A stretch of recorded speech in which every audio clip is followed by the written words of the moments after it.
Lakas ng ulan. Inabot ako dito sa may 7-Eleven. Yung hot choco ni Mada. Sorry.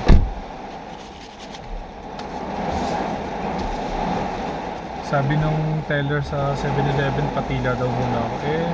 May kotse naman. Baka lumamig yung yung hot choco. Kaya pinilit ko kahit na malakas yung ulan.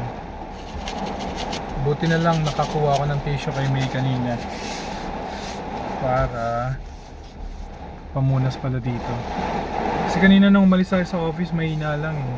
Tapos may sikat ng araw. Nagulat na lang ako biglang, ayan, galit na. Basa na yung shoes ko, pero okay lang. Balik na tayo ng office. Grabe. Uy.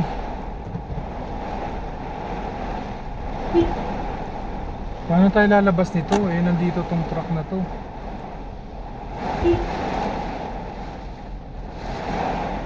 Oh my god, na-stranded pa tayo kasi may delivery sila.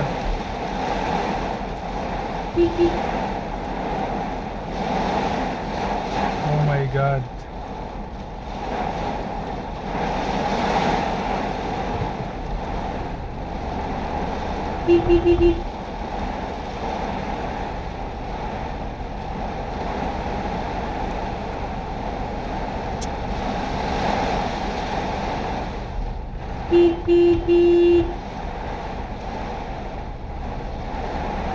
Wala ba nakakaintindi? Lalabas ako eh.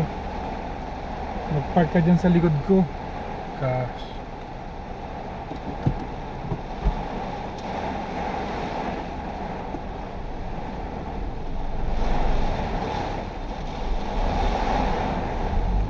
Diba? Nakakaintindi. Di mo ba narinig yung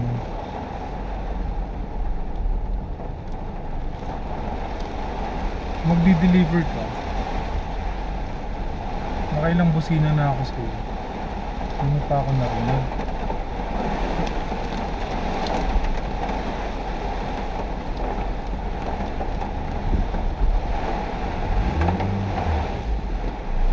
Ayan, nakalabas na tayo. Ngayon ka pumasok. Oh my god. Sobrang na-stress tayo doon ha. Ayaw niya umatras, di ba?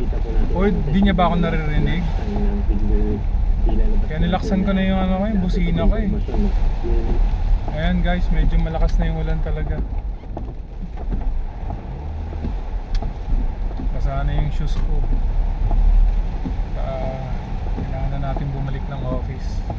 Medyo foggy na. Wala ka na makita dito sa may harapan mo. Hindi ko alam, parang madilim na rin yung buong kalangitan. Parang hindi na siya titigil yung ulan na yan. Ito na ba yung start? Kanina kasi wala eh. So hindi natin alam. Wala pa tayong food. Hindi ko alam kung paano. Ay, ang lakas, grabe. Ingat po yung mga nasa labas. Magstay na lang po kayo kung nasan kayo. Kasi sobrang delikado na po talaga. Sa pato. Nandiyan dyan ka, bigla kang magsisignal lang, kakaliwa ka. My gosh naman. Hindi ba alam yung mga pinaggagawa nyo? Grabe, ang lakas ng ulan, no?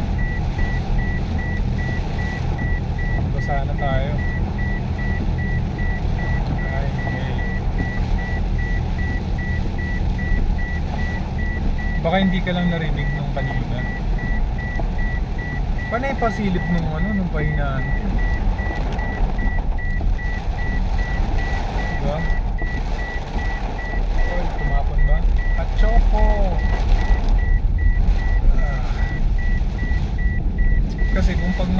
dila ako doon, lalamig yung hot choco, di ba? Kaya sinugod ko na. May kotse naman.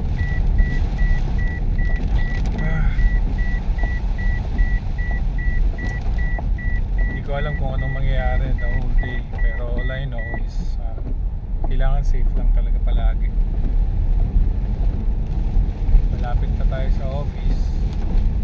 Medyo basa yung pantalon natin tsaka tong sweater ko. Bagay manipis lang to eh, madali lang matuyo. Ayan. Hangin at tsaka yung ulan malakas na rin. Ayan o. Kung hindi ako nagwa-wiper, hindi ko na makikita yung yung dinadaanan ko kasi medyo foggy na siya.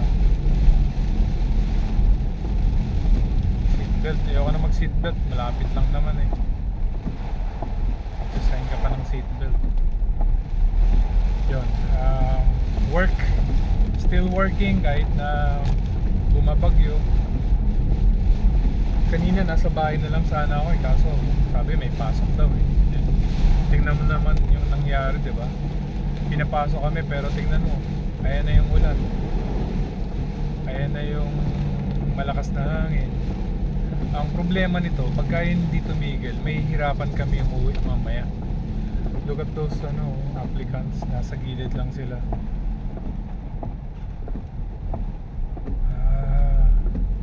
Yun eh, that's life. Sana tumigil, sana umupa para, kasi wala akong lunch, hindi na ako makakalabas. Meron ako doon sweet potato. Guys, nandito na tayo sa office.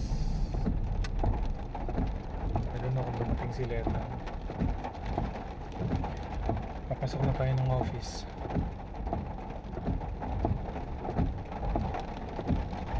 Medyo humina yung ulan pero hindi pa naman siya tumitigil. Okay. Yan, thank you Lord. So mamaya na lang tayo ulit mga katropa pits. Salamat at